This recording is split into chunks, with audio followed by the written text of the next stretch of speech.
Muito bem, nós estamos então na classe bíblica da Igreja Adventista da Asa Norte.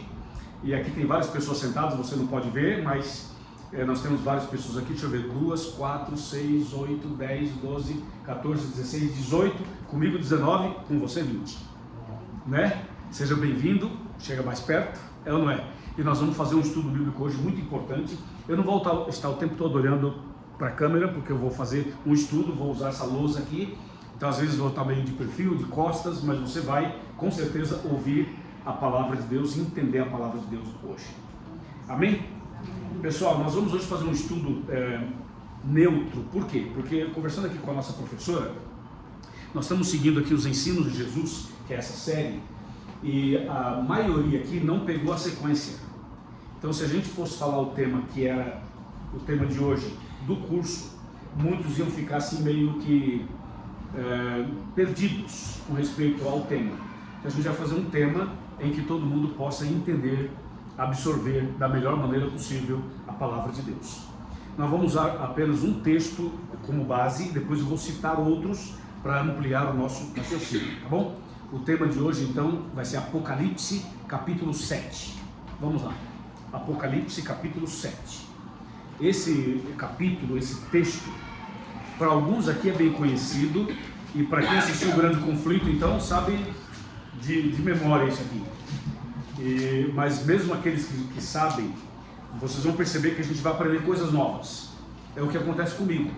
Por mais que a gente saiba um tema, toda vez que a gente estuda a Bíblia, a gente aprende coisas novas, porque o Espírito Santo nos ilumina, o Espírito Santo nos abençoa, e a palavra do Senhor se renova a cada manhã. A cada manhã. Nós vamos fazer mais uma oração agora para ler a Bíblia, tá bom? Oremos. Senhor, nosso Deus e nosso Pai, abençoe agora essa classe bíblica, abençoe também os internautas que vão acompanhar e esteja conosco para que essa mensagem fique clara no nosso coração e nos ajude na preparação para a vida eterna. Em nome de Jesus, amém. Vamos ler Apocalipse 7, versos 1, 2 e 3. Hoje eu vou ler aqui para que o áudio seja captado ali, tá? Por isso que eu mesmo vou ler o texto. Depois disso, vi 4 anjos em pé nos 4 cantos da terra, conservando seguros os 4 ventos da terra, para que nenhum vento soprasse sobre a terra, nem sobre o mar, nem sobre árvore alguma. Vi outro anjo que subia do nascente do sol, tendo o selo do Deus vivo, e clamou em grande voz aos 4 anjos, aqueles aos quais fora dado fazer dano à terra e ao mar, dizendo: não danifiqueis nem a terra, nem o mar, nem as árvores, até selarmos na fronte os servos do nosso Deus. Até aqui. Daqui a pouco a gente vai citar outros textos e vamos então conversar sobre esses outros textos também. Então, gente, é o seguinte: para a gente entender Apocalipse 7, nós precisamos ter uma visão mais ampla, uma visão geral a respeito do propósito de Deus para com cada um de nós. E vocês sabem que o propósito de Deus para nós é que nós tenhamos vida eterna, é que sejamos salvos, é que tenhamos a eternidade. Infelizmente, nós nascemos no mundo pecaminoso e temos a natureza pecaminosa desde que a gente nasceu. E o salário do pecado é a morte. Então uma vez eu falava sobre esse assunto e uma pessoa levantou a mão e falou assim: mas vem cá, que culpa tenho eu do pecado de Adão e Eva? Eu nasci, o pecado já existia, quer dizer, eu não tenho culpa de nada. Como é que eu recebo uma natureza ruim, pecaminosa, se eu não tenho culpa disso? Quer dizer, quando eu nasci, o pecado já existia. Aí eu disse para a pessoa: é verdade, você não tem culpa não. O pecado de Adão e Eva, eles têm a culpa, mas você e eu nascemos e já recebemos essa natureza pecaminosa. Mas eu queria lembrar você uma outra coisa: quando você nasceu, Jesus já tinha morrido na cruz, Jesus já havia ressuscitado, e Jesus já havia garantido a tua salvação. Então quando você nasceu, você já nasceu no mundo salvo, resgatado pelo sangue do Cordeiro. Então por que você fica olhando o lado negativo da coisa e não o lado positivo? Ou seja, ao invés de você pensar assim: eu nasci no mundo e o pecado já existia, é verdade, mas pensa assim: eu nasci no mundo redimido pelo sangue de Cristo na cruz do Calvário. Ou seja, eu tenho direito à salvação. A salvação é um presente de Deus para mim. É igual aquele comentário do pessimista e do otimista. Quando você pega um copo de suco de laranja e só tem suco até a metade só. Como é que um pessimista olha para esse copo? Ele olha e fala assim, só tem isso? Que miséria, que pobreza, só tem metade de suco, esse copo só metade, né? E o pessimista olha assim. E o otimista olha para o mesmo copo e diz o quê? Que maravilha que tem meio copo de suco, né? Graças a Deus que ainda tem meio copo de suco. Então depende muito de como você vê as coisas. E é importante que a gente tenha a visão correta das coisas. Ou seja, a gente pode escolher ver só os problemas do mundo, ou a gente pode escolher ver as bênçãos que Deus nos deu, a graça que Ele nos dá e a salvação que está disponível para cada um de nós. Amém, pessoal? Amém. Bom, vamos agora para a lousa para a gente fazer aqui uma análise. A gente vai poder conversar normalmente, mesmo estando aqui com o pessoal da internet. Então vamos lá. Em Apocalipse 7 fala assim: vi 4 anjos. Esses 4 anjos estavam em pé nos 4 cantos da terra. Nos 4 cantos da terra. E esses 4 anjos em pé nos 4 cantos da terra estavam segurando os ventos. Segurando os ventos. Esse aqui é o resumo do texto que a gente acabou de ler, ok? Vamos lá. Quantos anjos? 4. Todo mundo. Quantos anjos? 4. Eles estavam sentados ou em pé? Em pé. Em que lugar? Nos 4 cantos da terra. E seguravam os ventos. Bom, vamos lá. Quem já estudou esse assunto já vai saber responder facilmente. Mas eu vou fazer como se ninguém soubesse de nada, ok? Veja, esses 4 anjos aqui não são 4 anjos literais, como se fôssemos aqui 4 pessoas, assim, sabe? Esses 4 anjos, eles são simbólicos. Eles simbolizam a graça, a proteção, o cuidado de Deus. Veja, vou explicar melhor. Vou deixar os 4 anjos por último. Eles estavam em pé nos 4 cantos da terra. Esses 4 cantos da terra representam os 4 pontos cardeais. Os 4 pontos cardeais. Certo? Quais são os 4 pontos cardeais mesmo? Ok, muito bem. Alunos aplicados, é isso aí. Norte, sul, leste e oeste. Então, agora fica claro por que 4 anjos. Para mostrar que Deus coloca um anjo em cada ponto desses 4. Entendeu? Outra coisa, a terra é quadrada? Não. É retangular? Não. Então não pode ter 4 cantos. Como é que uma terra vai ter 4 cantos? Se alguém olhar para esse texto de forma literal, vai dizer assim, a Bíblia está em contradição, porque a terra não tem 4 cantos. Então esses 4 cantos são os 4 pontos cardeais. Agora veja, os anjos em pé nesses 4 cantos significa assim: Deus coloca a sua graça, a sua bênção, a sua proteção no norte, no sul, no leste e no oeste. Amém, pessoal? Amém. Agora vejam, esses 4 anjos representam então o cuidado, a proteção divina, proteção de Deus para conosco. E por que os anjos estavam em pé? A posição em pé significa posição de alerta, posição de solenidade, de urgência. Por exemplo, os soldados do exército, quando eles estão todos em posição de pé, significa que estão prontos para uma ação específica. Quando um coral canta e se supera e canta uma música linda e vai além do seu normal, a plateia aplaude de pé, né? Porque algo extraordinário aconteceu. Então, essa expressão dos anjos em pé significa algo importante está acontecendo. Significa temos que estar em posição de alerta, posição de atalaias. Ok, pessoal? De prontidão. Muito bem, Daniel. Posição de prontidão. Então, os anjos estão em pé. Isso aqui mostra, então, eu vou colocar aqui uma palavra para resumir isso aqui. Vamos colocar prontidão, como você falou, Daniel. Prontidão pode ser também posição de alerta, posição de solenidade, de que algo importante está acontecendo. E essa expressão em pé também se aplica a cada um de nós. Nós como cristãos temos que estar sempre em pé, alertas, vigilantes. É ou não é? Não podemos nos acomodar, não podemos deitar na rede e ver o tempo passar. Nós temos que vigiar e orar o tempo todo. Isso é a mensagem que nós encontramos nessa expressão. E aí, esses 4 anjos em pé nos 4 cantos da terra estavam segurando os ventos. Quem lembra o que significa ventos no Apocalipse? Guerras, muito bem. Então, os anjos segurando os ventos significa que Deus está trazendo para o ser humano proteção. Proteção. Veja uma coisa, quantas vezes nós já ouvimos falar que um país e outro país entraram em conflito, e o conflito ele é verbal, ele é mais de acusações. Você viu a Rússia com os países da Europa que pertencem à OTAN. Vocês lembram tanto de farpas daqui, farpas dali, uma ameaça daqui, uma ameaça dali, por causa da guerra na Ucrânia. Mas não é só isso. Agora mesmo tem uma tensão entre Estados Unidos e China, por causa de Taiwan. E não é só isso. Agora mesmo teve uma tensão entre Coreia do Norte e também os Estados Unidos.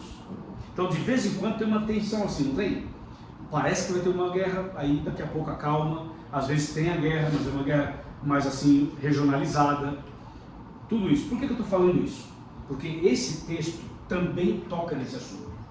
Veja, por que muitas vezes parece que vai acontecer uma coisa assim, uma coisa tremenda, extraordinária para o mundo, negativamente falando, de repente acalma? Porque Deus está segurando os ventos. Uma coisa acontece de ruim aqui, acontece outra ali, outra acolá. Muita coisa ruim acontece. Mas se Deus não segurasse os ventos, se Deus deixasse o inimigo fazer tudo o que ele gostaria de fazer, esse mundo já teria sido destruído. Esse mundo ainda não foi destruído porque Deus está segurando os ventos. Por exemplo, vocês acham que no Congresso Nacional, no Senado, todo aquele complexo ali, estou falando do Brasil, mas vamos falar também de outros países do mundo.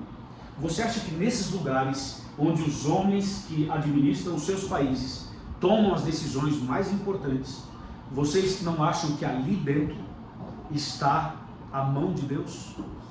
Vocês não acham que Deus coloca os anjos dele lá dentro? Coloca, porque se Deus não colocasse, esses homens fariam coisas muitas vezes estranhas. Já fazem muitas coisas estranhas. Mas se Deus não colocasse a sua mão, a situação seria muito mais grave. Você pode ver, quando alguém tenta fazer uma coisa ruim, logo aparece alguém que divulga, que fala, que põe a boca no trombone e aquilo é ali amenizado, atenuado, e a tragédia não foi maior, podia ter sido maior. Não estou falando só do Brasil, estou falando do mundo inteiro. Então eu quero que vocês percebam que nesses pontos e em outros pontos também, a mão de Deus está. É só você analisar na nossa família. Quantas vezes nós temos problemas em casa e você fala assim, isso aqui não vai resolver. Aí daqui você continua buscando a Deus, orando e tal, humanamente falando, você fala, isso aqui acabou. Daqui a pouco as coisas mudam. Já perceberam? Daqui a pouco as coisas mudam. Hoje a gente está doente, amanhã já passou, não está mais doente. Hoje você tem um problema, amanhã já não tem mais. Ou seja, eu quero mostrar que a mão de Deus está sobre a terra. E que tem coisa ruim? Tem, porque o mal existe. O mal é perseverante. Mas muita coisa boa acontece porque Deus é mais perseverante ainda. Porque a mão de Deus está estendida. Então, Deus está segurando os ventos, segurando as potências do mal. Deus não permite que Satanás faça tudo o que ele gostaria de fazer. Deus está segurando os ventos. Agora, vai chegar uma hora que Deus vai soltar os ventos? Sim. Vai chegar uma hora que ele vai soltar os ventos. Quando será que vai acontecer isso? Já nós vamos falar sobre isso. Mas antes de responder essa pergunta, tem uma outra pergunta. Por que Deus segura os ventos? Por que Deus protege a humanidade? As pessoas são fiéis, assim, de maneira geral? Não, não são. As pessoas são boazinhas, de maneira geral? Não. As pessoas são santas? Não. São obedientes aos 10 mandamentos? Não, não são. olhando de maneira geral, as pessoas são rebeldes. São rebeldes, né? Fazem coisas que não agradam a Deus. E por que Deus segura os ventos? Por que Deus não fala assim, quer saber? Vocês não querem nada com Bíblia, não querem nada com igreja, não querem nada comigo. Um aqui usa droga, o outro fuma, o outro bebe, o outro fala palavrão, o outro adultera, o outro rouba, o outro é corrupto, o outro é não sei o que e tal. Esse aqui tem ódio, esse aqui tem não sei o que. Deus podia olhar para nós e falar assim, quer saber? Eu vou soltar os ventos. Vocês não merecem, vocês são terríveis. Deus podia desistir de nós e soltar os ventos. Mas por que Ele insiste em segurar os ventos? Por causa da misericórdia, porque as profecias ainda não se cumpriram todas, e porque tem tempo dele. Muito bem, muito bem. Eu vou resumir tudo que ele falou no verso 2. Vamos lá, Apocalipse 7, verso 2. Tudo que ele falou está resumido no verso 2. Verso 2. Vamos ver o que diz aí. Quem quer ler em uma voz alta, daí capta ali. Quem pode ler? E vi outro anjo subir do lado do sol nascente. Repete. Viu o quê? E vi outro anjo subir do lado do sol nascente, tendo o selo do Deus vivo, e clamou com grande voz aos 4 anjos, Continua. quem for dado que santificassem a terra e o mar. Muito obrigado, até aí. Então veja, resumindo o que o Senhor falou, Deus segura os ventos, porque Deus tem uma mensagem para dar à humanidade. Deus quer que a mensagem do Evangelho seja pregada no mundo inteiro.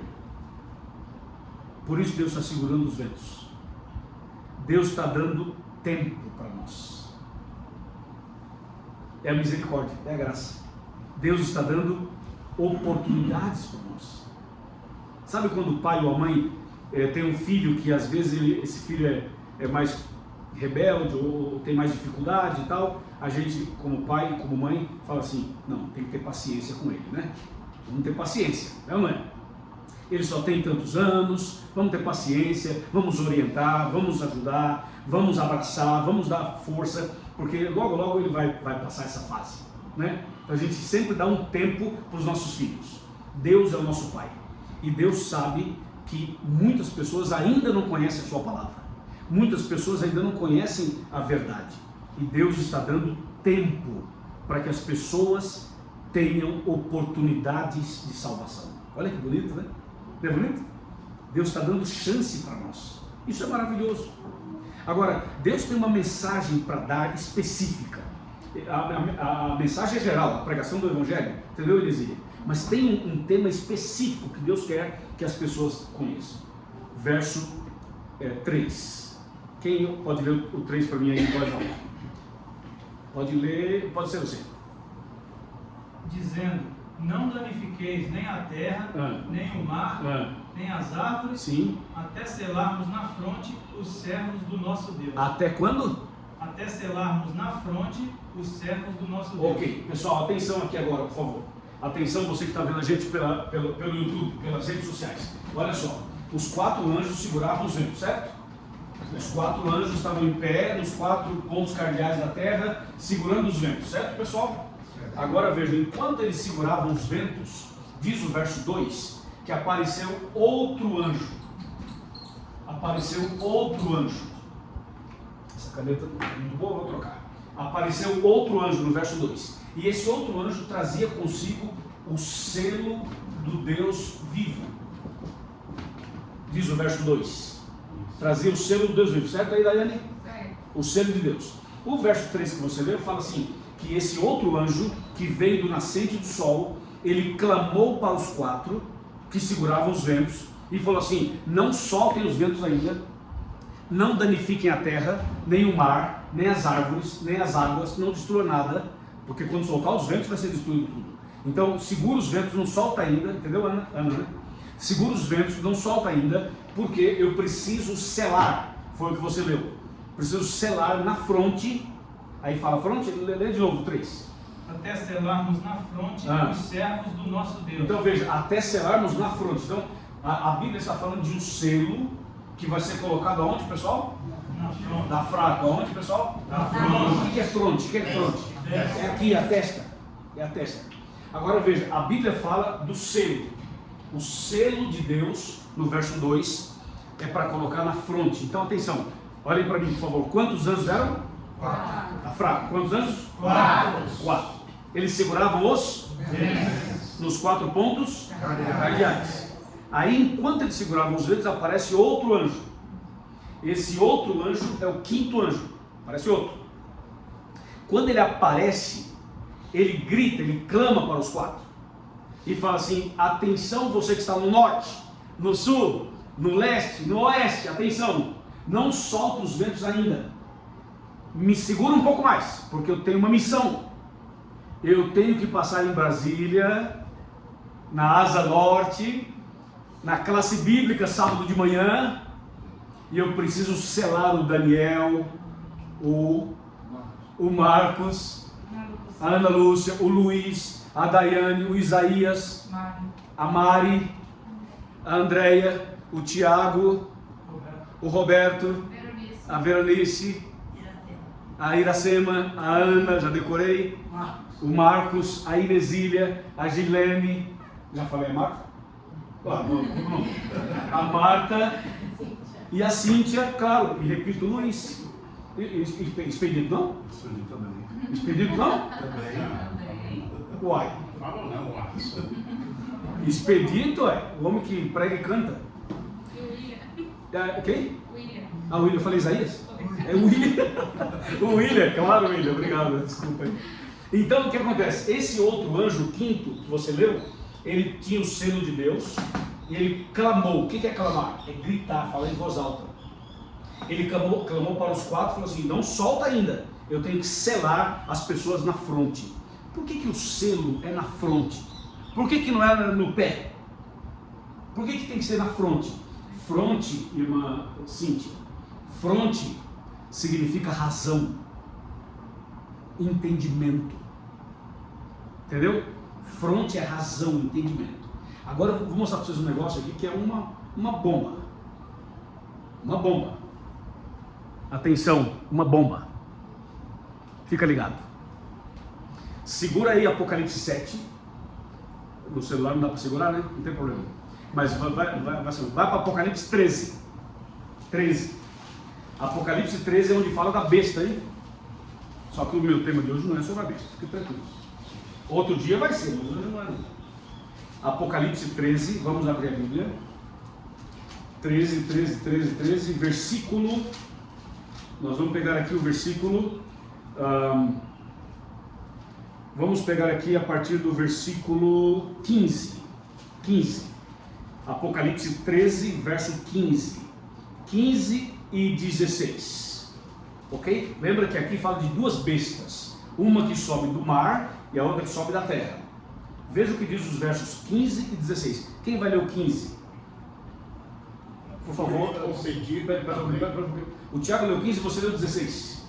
Vai, Tiago, 15 e ele leu 16. E lhe foi dado comunicar fôlego à imagem da besta, para que não só a imagem falasse, como ainda assim fizesse morrer quantos não adorassem a imagem da besta. Ok, aí fala da imagem da besta, agora o verso 16. E fez que a todos, pequenos e grandes, ricos e pobres, livres e escravos, lhes fosse posto um sinal na mão direita ou na fronte. Ah, então escutem. A besta também tem um selo, tem um sinal, tem uma marca, só que a besta não é tão besta assim. Okay? Qual é o esquema da besta? O verso 16, quer ver? Vai de novo. Ana, repete aí pra gente o 16 que ele acabou de ler. Também obrigou todos, pequenos e grandes, ricos e pobres, livres e escravos, certo, a receberem certa marca na mão direita ou na testa. Ah, então a besta ela tem opção. A besta está dando a opção, entendeu ou não? Pode ser na testa, na fronte, ou pode ser na mão. Deus fala assim, comigo é só na testa, só na fronte. O diabo fala assim, não, aqui a gente faz um esquema. Aqui a gente faz um esquema. Se você não receber a marca da besta na testa, pode ser na mão. Porque o diabo sabe que a marca da besta, que é outra coisa que a gente já falou outro dia, o diabo sabe que a marca da besta é uma coisa tão esquisita que nem todo mundo vai ver razão para aceitar. Entendeu? Gente inteligente vai dizer assim, não, isso aí não tem, para mim não faz sentido não vê razão. Aí quem não receber a marca da besta na razão, na testa, vai receber na mão. Porque a mão é símbolo de trabalho e a testa é símbolo de razão. Então o diabo faz assim, o diabo fala assim, eu quero você. Se você não vê razão nas minhas mensagens, na minha filosofia, na minha ideia, eu vou forçar você pelo trabalho a ficar do meu lado. Porque você tem que trabalhar, você tem que ganhar dinheiro, senão você não vive. Então o diabo ele fala assim, a marca da besta, o sinal da besta, o selo da besta, pode ser na testa ou na mão. E Deus não. Deus lá no texto que você leu fala assim, que o quinto anjo falou assim, eu tenho o selo de Deus para colocar na fronte, é só na fronte. Ou seja, para a gente aceitar a mensagem de Deus, a verdade, tem que ser por razão, por entendimento. É a única opção. Interessante, né? Veja que o selo de Deus não é colocado na emoção, não é colocado no tornozelo, é colocado na fronte. A besta fala, não, para mim pode ser fronte ou mão. Deus fala, aqui não, aqui ou é ou não é. Aí ok, até aí tá bom, o conceito está claro. Mas o selo de Deus que esse quinto anjo traz é o quê? Vamos ler a Bíblia? Abra sua Bíblia em Isaías 8,16. Vamos ver que selo é o selo de Deus, tá? Eu só falei da besta um pouquinho, para você ver que a besta ela dá essa opção de mão, além da testa. Mas Deus não, Deus é só na fronte, e ponto final. Isaías 8,16.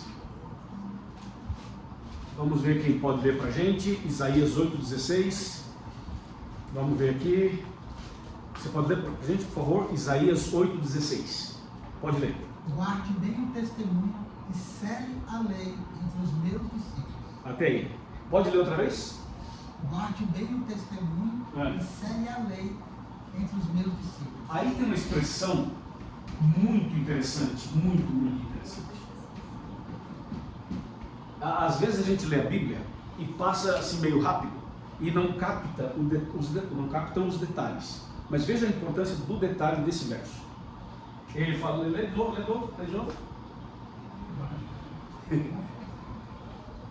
Resguarda o testemunho e sela a lei no coração dos meus discípulos. Resguarda o testemunho, olhem para cá, para a lousa, e sela a lei. Resguarda o testemunho e sela a lei entre os meus discípulos ou no coração dos meus discípulos. A expressão sela a lei. Você pega, vamos pegar aqui isso aqui, por exemplo. Vamos supor que isso aqui fosse uma carta. Uma carta. Você escreve uma carta e aí você coloca no envelope e manda selar o envelope. Selar a carta. Para enviar a carta. Ela é selada. Ok. A Bíblia está dizendo assim, sela a lei. Está dizendo que tem um selo na lei. Ou seja, o selo que o anjo lá traz, o quinto anjo traz o selo para colocar na fronte. Onde está esse selo? Está na lei. O selo de Deus está na lei. Que lei? A lei dos homens? Não. A lei de quem? De Deus. Me diz aí com toda a autoridade, quantos mandamentos tem a lei de Deus? 10. Quem escreveu os 10 mandamentos? Deus ou Moisés? Deus. Hã? Deus. Ô, gente, Deus vai. Deus. Eu estou só provocando vocês. Então veja, Deus escreveu os 10 mandamentos com o seu próprio dedo, em 2 tábuas do quê? De pedra, no monte Sinai. Onde está o selo de Deus? Na lei. Ali está o selo de Deus. Agora pasme. O que é um selo, biblicamente falando? Selo, biblicamente falando. Um selo, para ser selo, tem que ter 3 características. Primeira característica, tem que ter o nome do dono do selo, tem que ter o nome. Tem que ter o cargo, a função do dono do selo. Ele faz o quê? Qual que é a atividade dele? E terceiro, tem que ter o território que o dono do selo domina. Ele domina que território? O Brasil, Argentina, América do Sul, América Latina, qual que é o território? A jurisdição. A jurisdição. Muito bem, o território, jurisdição. Então o selo tem que ter 3 características. Falem comigo, qual é o primeiro? Nome. Segundo? Terceiro? De novo, todo mundo para ficar dinâmica a nossa classe bíblica. Qual é o primeiro item? Nome. Segundo? Terceiro? Território. E você sabe que esse princípio é um princípio geral, não só para o selo de Deus. Quer ver uma coisa? Vamos pegar uma marca famosa aí do Brasil. Do Brasil não, do mundo. Nike. Boa, Nike. Tá bom, Nike. Você vê, a Nike não tem uma marcazinha? Não tem uma marcazinha? Então, então veja, aquilo lá é um selo. Aquilo é um selo. É uma marca. Então você viu aquele selo, aquela marca? Você já sabe que é a Nike. Mas aquele selinho faz você entender o seguinte, qual que é o nome? Nike. O que eles fazem? Artigo esportivo. Artigos esportivos. Em que território eles trabalham? No mundo inteiro. Você viu? Tem que ter as 3 coisas para ser um selo. E se você vê um M amarelão grandão?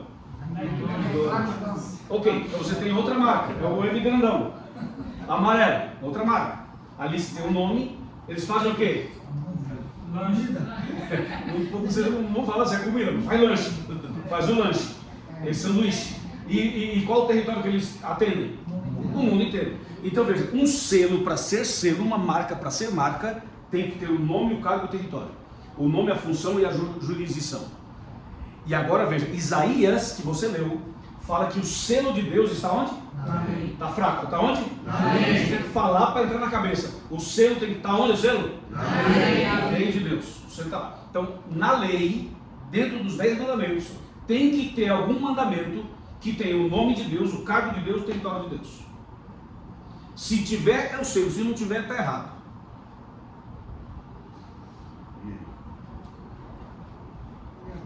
E aí? Você já viu que o negócio vai chegando, né? E nós vamos, dentro do tempo, explicar isso aí e fechar. Atenção, você que está vendo a gente pela internet. Atenção. Vamos abrir a Bíblia em Êxodo 20, que é onde estão os 10 mandamentos. Vamos ver Êxodo 20, onde estão aí os 10 mandamentos. Êxodo 20, confere em cima se você está certo, os 10 mandamentos. Êxodo 20. Atenção, o verbo. Acharam todo mundo? Ainda não, né? É. Êxodo 20. Vamos chegar lá, não? Êxodo 20. Pessoal, o verso 1 e o 2 é uma introdução aos 10 mandamentos, tá? O verso 1 e o verso 2. O primeiro mandamento é o verso 3. Vamos ler o primeiro mandamento? 3, vai. Não terás outros deuses diante de mim. Olha um pouquinho aí, olhem para cá. Esse primeiro mandamento tem o nome de Deus? Qual que é o nome que está aí? Deus. Tem Deus aí? Ou tem deuses? Então não tem o nome de Deus aí. Tem o cargo que ele domina, que ele exerce? Tem o território que ele... Então o primeiro mandamento é importante? Tem que ser obedecido? Sim. Mas não é o selo ainda. Não tem as características do selo. É importante, tem que ser obedecido, mas não é o selo. Isaías fala que o selo está na lei. Nós estamos analisando para ver qual que é. Vamos para o segundo mandamento. Versos 4, 5 e 6, que é o segundo mandamento. Não farás para ti o quê? Escultura. Nem semelhança alguma do que há em cima dos céus. O que mais? Nem nas águas debaixo da terra. 5. Não as adorarás, nem lhes darás culto, porque eu sou o Senhor teu Deus. Aí aparece, né? Eu sou o Senhor teu Deus. O que mais? Deus zeloso, que visita a iniquidade dos pais e dos filhos até a terceira e quarta geração daqueles que me amam, daqueles que me aborrecem. Verso 6. E faço misericórdia até 1000 gerações daqueles que me amam e guardam os meus mandamentos. Tudo isso é o segundo mandamento. Vamos lá. Tem o nome de Deus? Sim. Tem o cargo? Não. Tem o território que Deus domina? Também não. Mas tem o nome. É tão importante quanto o primeiro, mas ainda não é o selo. Vamos para o terceiro mandamento. Verso 7. Pronto? Vamos lá? Não tomarás o nome do Senhor teu Deus em vão, porque o Senhor não terá por inocente o que tomar o seu nome em vão. Tem o nome? Tem. Tem o cargo? Não. Tem o território? Não. Antes de continuar, quando eu falo tem o nome, aí fala Senhor teu Deus, né? Alguém pode falar, mas isso não é o nome de Deus, né? Alguém pode questionar isso. Então, só uma pequena explicação. Quando na língua portuguesa fala Senhor com em maiúsculo, pode ver, maiúsculo, Senhor teu Deus, ou só Senhor, é uma expressão da língua portuguesa para a tradução do nome original de Deus. O nome original de Deus, vocês sabem qual é, né? É esse aqui, ó, deixa eu arrumar direitinho. É YHWH. Esse aqui é o nome original de Deus na língua hebraica. YHWH. Esse nome é um tetragrama com 4 consoantes sem nenhuma vogal. Óbvio que não tem pronúncia. Como é que você vai ler isso aqui? Não tem como ler. Então, para dar Jeová, tiveram que botar aqui uma vogal aqui, ó. Uma outra vogal aqui e uma outra vogal aqui. Aí dá para ler. Aí fica Jeová. Mas teve que acrescentar. Ok? Para dar Jeová. Para dar Iavé, a mesma coisa. Aqui, ó. Iavé. Um A aqui e um E aqui. Aí dá Iavé. Se você coloca vogal, você consegue ler. Se ficar só com as consoantes, não tem como ler. Ok? Então, na hora de traduzir o nome de Deus para os idiomas, você vai perceber que em cada língua vai ter uma tradução que facilite a compreensão do leitor. Por isso que aí fala assim, não tomarás o nome do Senhor teu Deus. No original está assim, não tomarás em vão o nome de YHWH teu Deus em vão. Entendeu? Assim que está no original. Ou, de todos os nomes que a gente conhece na língua portuguesa, o mais próximo do YHWH é Iavé, que a pronúncia mais ou menos é Yahweh. Yahweh. O hebraico tem isso aqui, né? Então esse seria Yahweh, porque não tem como pronunciar. Beleza? Só para explicar esse detalhe aí, que a gente está falando do nome, só para tirar essa dúvida. Então nós vimos o primeiro mandamento, vimos o segundo mandamento, vimos o terceiro. São importantes, devem ser obedecidos, mas ainda não é o selo de Deus. Ok? Vamos então agora para o quarto mandamento. Versos 8, 9, 10 e 11. Não, vamos pular esse mandamento. Não vamos ler agora não, vamos deixar ele por último. Eu vou pular esse mandamento, já que muitas igrejas também pulam esse mandamento. Ignoram esse mandamento. Vamos pular. Vamos para o quinto mandamento, verso 12. 12. Honra teu pai e a tua mãe, para que se prolonguem os teus dias na terra que o Senhor teu Deus te dá. Vamos lá, esse quinto mandamento, para honrar pai e mãe, tem o nome de Deus? Tem ou não tem? Tem, ué, só vê aí, 12. Ó, ele não terá por inocente, não, verso 12. Honra teu pai e tua mãe, para que se prolonguem os teus dias na terra que o Senhor teu Deus te dá. Então tem um nome, não tem? Mas não tem um cargo nem um território. Deve ser obedecido, mas não é o selo ainda. Sexto mandamento, o que diz aí? Não matarás. É importante, mas não tem nenhuma das 3 características. Sétimo mandamento, não adulterarás. É importante, deve ser obedecido, mas também não tem nenhuma característica dos 3. Vamos para o oitavo mandamento, não furtarás. Também deve ser obedecido, mas não tem nenhuma característica do selo. Nono mandamento, não dirás falso testemunho contra o teu próximo. Também deve ser obedecido, mas não tem nenhuma característica do selo. 10º e último mandamento, não cobiçarás a casa do teu próximo, não cobiçarás a mulher do teu próximo, nem o seu servo, nem a sua serva, nem o seu boi, nem o seu jumento, nem coisa alguma que pertença ao teu próximo. Esse mandamento também deve ser obedecido, mas não tem nenhuma das 3 características. Atenção, quantos mandamentos nós acabamos de ler? 9. Qual dos 9 é o selo de Deus? Nenhum. Qual dos 9? Nenhum. E qual que a gente pulou? O 4. A gente pulou o mandamento que a maioria das igrejas pulam. Fala, foi abolido, não precisa, acabou, não sei o que e tal. A gente pulou, e você viu que pulando esse mandamento, você não encontra o selo na lei. Então vamos voltar nele? Será que é ele? Será que é o mandamento que todo mundo pula? É o selo? Se for, tem que tomar uma atitude, ou não é? Vamos lá. Vamos voltar para o quarto mandamento que a gente pulou, versos 8, 9, 10 e 11.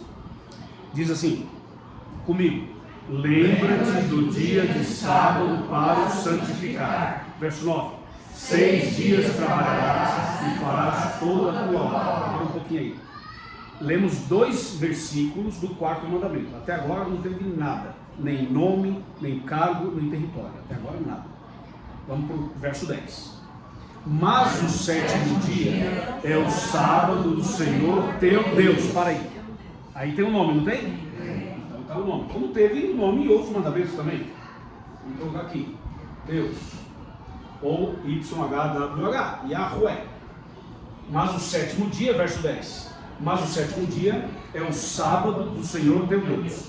Não farás nenhum trabalho, nem tu, nem teu filho, nem tua filha, nem o teu servo, nem a tua serva, nem o teu animal, nem o forasteiro das tuas portas para dentro. Gente, até aqui só teve o nome de Deus. E só falta um versículo para acabar. É tudo ou nada. É tudo ou nada. Se der errado aqui, nós vamos cair fora daqui. Verso 11, vamos lá, vai lá. Porque em 6 dias, para um pouquinho, vamos parar na palavra Senhor, vai de novo. Porque em 6 dias fez o Senhor, de novo. Porque em 6 dias fez o Senhor, olha para cá, vou colocar bem grandão aqui. Em 6 dias, olha aqui, dá para ler isso aqui? Que aconteceu em 6 dias? Fez. O que quer fazer? É criar. Em 6 dias fez o Senhor. Em 6 dias criou o Senhor. Amém, pessoal? Amém. Então descobrimos o cargo de Deus. Qual que é? Criador. Em 6 dias fez, criou o Senhor. Vamos continuar. Verso 11. Porque em 6 dias fez o Senhor o quê? Os céus, a terra, o mar e tudo que neles há. E ao 7º dia descansou. Por isso o Senhor abençoou o dia de sábado e o santificou. Descobriram a jurisdição? Descobriram ou não? Vamos de novo, verso 11. Porque em 6 dias fez o Senhor o quê? Olha aí, o quê? Os céus, a terra, o mar e tudo que neles há. Pronto. O território está aí. Então, resumindo, você está aqui perto. Era o mar. Olha só. Em 6 dias ele criou, e ele criou o que, irmãos? Todo o universo. Deus é Deus de todo o universo. Amém? Amém, gente? Amém. Você viu que no último versículo você encontra aí no 4º mandamento o nome, o cargo e o território. As características de um selo. Por isso que você leu que lá em Isaías que o selo estava onde? Na lei. E a gente acabou de ler a lei e descobrimos o selo na lei. Numa das leis. Agora veja uma coisa. Esse selo, que tem as 3 características, é o 4º mandamento, que é a guarda do sábado. Essa igreja aqui, como é o nome dessa igreja aqui? Adventista. Só adventista? Muito bem. Adventistas, nós somos adventistas do 7º dia. Veja que no nome dessa igreja já está o selo. Agora veja uma coisa. Lembra do texto original que a gente começou aqui hoje, que é Apocalipse 7? Vamos ver se a gente lembra. Vai lá, comigo, pessoal. Todo mundo aqui, atenção, internautas. Quantos anjos? 4. Comigo, vem comigo, vai. Quantos anjos? 4. Sentado ou em pé? Em pé. Nos 4 cantos da terra. São os 4 o quê? Pontos carregados da terra. Segurando o quê? Segurando o quê? Os ventos. Segurando os ventos. Enquanto isso, aparece um outro anjo, o 5º anjo. E esse anjo aparece trazendo consigo o quê? O selo de Deus. E ele grita para os 4 e fala assim: não solta ainda. Eu tenho que selar. Lembra? Eu tenho que selar na fronte os servos do nosso Deus. E que selo é esse? É o 4º mandamento. É a guarda do sábado. Amém. Vê como? Você viu? Esse selo da fronte fala o entendimento e a razão, está relacionado assim, à aceitação. A você a entender isso, Inesita. Você entender a não mensagem. É o que a gente acha, porque todo mundo pensa que vai ter um selo ali, uma marca, né? Há um carimbo, tipo de um código de barras na testa. Pois é. Realmente foi bom o seu comentário. Foi bom. O selo de Deus não é código de barras, não é um carimbo, não é um chip, não é o celular, não é o computador, não é a televisão, não é o chip que pode colocar aqui, que isso pode acontecer mesmo, mas não é isso aí. Nem o de Deus, nem o da besta. Não é nada disso. O selo de Deus é o 4º mandamento. E a marca da besta, o selo da besta, que pode ser na testa ou na mão, é a contrafação do sábado, que a gente vai falar outro dia. É a contrafação do sábado que a gente vai falar outro dia. O diabo pegou o selo de Deus, que é o sábado, e falou assim: não, isso aqui não serve. Tirou o sábado, isso aqui foi abolido, acabou. É como se pegasse, lembra do cheque antigamente? Ainda tem cheque? A gente não usa, mas tem o cheque. Ou um documento qualquer. Sabe um documento que você assina? Um contrato, por exemplo, e vem alguém e falsifica a tua assinatura? O que o diabo fez? O sábado é a assinatura da criação. Porque Deus fez o mundo em 6 dias e no 7º dia descansou, abençoou e santificou. O sábado é a assinatura da criação. Aí vem o diabo e fala assim: não, esse negócio de criação não, é evolução, não é criação. Cria a teoria da evolução. Tira o sábado, pega o catecismo romano e põe lá domingo no lugar do sábado. Quem pega o catecismo romano está lá. Então, a mexer no sábado, gente, não é só um dia da semana. Envolve um ataque ao princípio da criação. E envolve a abertura do princípio da evolução. Se você pegar os 10 mandamentos, o único mandamento que fala que Deus é o Criador é o sábado. Se você tirar o sábado, você não prova dentro da lei que Deus é o Criador, que as coisas são pela criação. Você vai ter que engolir a evolução. Então, a mexer no sábado não é só questão de dia. Esse negócio de dia, a gente descansa terça, descansa quinta, descansa sábado, domingo. Não é só questão de descanso. Envolve todo um contexto que está envolvido aí. Tem muita coisa envolvida aí, que a gente não vai falar hoje. Hoje é só para definir o que Apocalipse 7 menciona. Mas guardar o sábado não é só você parar de trabalhar e vir para cá. Guardar o sábado tem a ver com um conceito teológico. Quer ver? Eu vou mostrar um versículo, mais um, não ia mostrar não, vou mostrar mais um. E esse aqui você vai falar assim: uau, valeu ter vindo aqui hoje. Quer ver? Ezequiel, vamos para Ezequiel. Ezequiel 20, verso 20. Olha o que diz Ezequiel. Ezequiel 20, verso 20. E aí esse versículo vai ser o último. É o sinal. Isso, mas não é só o sinal, tem um outro detalhe aí que eu quero mostrar. O Daniel adiantou a palavra sinal, que é sinônima da palavra selo. Mas olha o detalhe aqui. Ezequiel, capítulo 20, versículo 20. Atenção, você que está vendo a gente pela internet, Ezequiel 20, verso 20, tá bom? Vamos ver se alguém precisar de ajuda aí, nós ajudamos. Tudo ok por aí? Irmã? Aqui? Não, tranquilo. Ezequiel 20, verso 20. Olha o que diz esse texto. Quem não leu ainda e gostaria de ler? Sim. Muito bem. Irmã Mari, espera só um pouquinho. Deixa aqui, irmã. 20. Mari, pode ler. E santificai os meus sábados, que servirão de sinal entre mim e vós, para que saibais que eu sou o Senhor vosso Deus. Olha o que diz esse verso. Vale a pena ler de novo. Lê de novo, irmão. Lê de novo.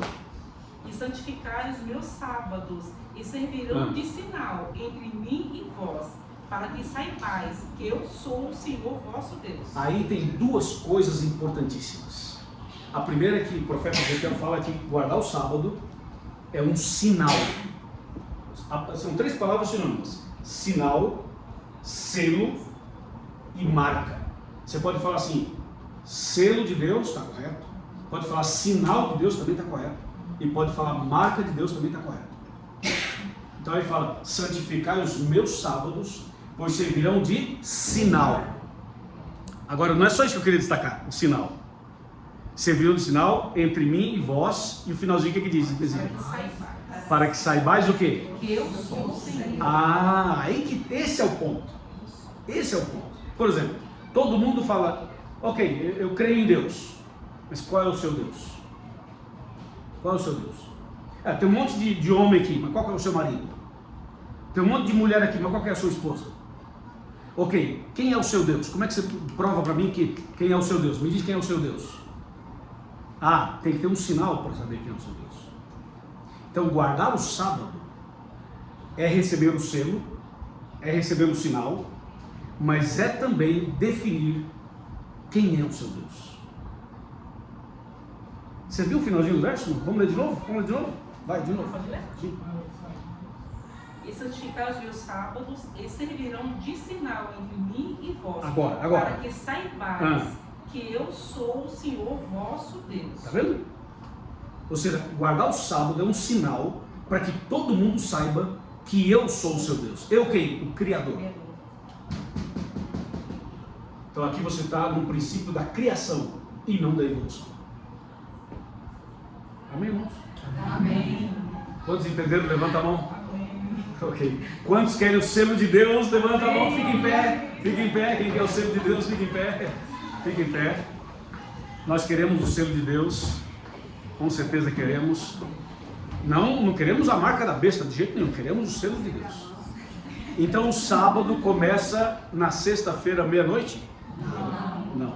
Na sexta-feira, mais ou menos que horário? Pôr do sol. Pôr do sol. E termina no sábado também no pôr do sol. Amém? Amém. Tudo certo, professora? Amém. Então nós vamos fazer uma oração. Para encerrar aqui, encerrar também a nossa transmissão. E depois da oração aí, nós vamos ter as orientações para sábado que vem. Oremos. Senhor nosso Deus, obrigado pela classe bíblica de hoje. Obrigado por tua palavra que é maravilhosa. Abençoa cada um de nós. Ajuda-nos a te servir, te obedecer, te amar. Amém. Também, Senhor, coloca em nosso entendimento o teu selo e ajuda-nos a guardar o sábado conforme diz a tua palavra. Amém. Em nome de Jesus, amém.